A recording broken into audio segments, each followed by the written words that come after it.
Can you tell me about Charlie Schomer and the story behind him and what happened in preseason? Yeah, Charlie was a gentleman that I taught with when I was first at Seminole, and we taught in the media center, and we both taught TV production.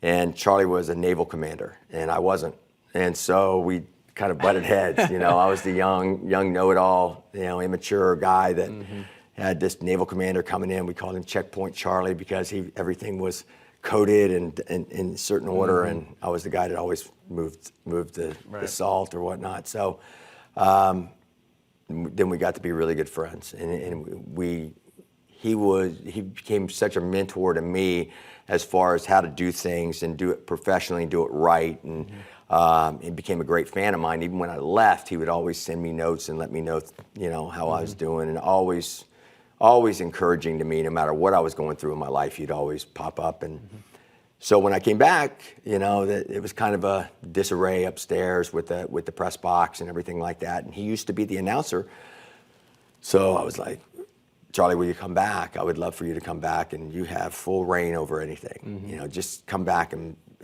make us look good. Yeah. And he was like, absolutely, I'd love to be able to be part of this. So that was exciting for me, and we had our first kickoff, our Don Trawick, honoring Mr. Trawick, longtime umpire in Central Florida. We did a Don Trawick preseason classic and against Winter Park, and I had bought Kevin, my assistant coach. I'd bought him a fungo as my appreciation for him coming and coaching, because I knew he really didn't want to do this again. So I bought that for him, and I forgot it upstairs to give to him, and I ran upstairs to get it, and I found Charlie collapsed in a medical emergency. And I just remember, holding him and just telling him, this is going to be, everything's going to be all right, but I remember thinking, like baseball, like a baseball coach, I don't know, I have no control over this, praying, please God help him, and not wanting to cause a panic.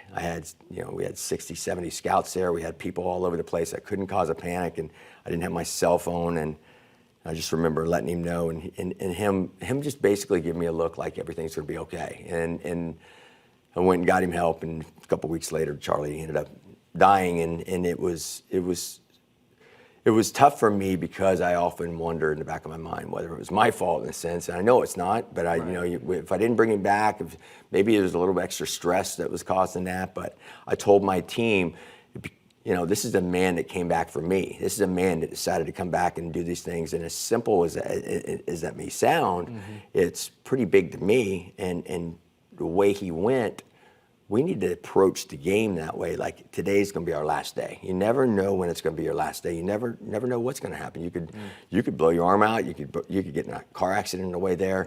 Anything can happen. So play like it's your last day.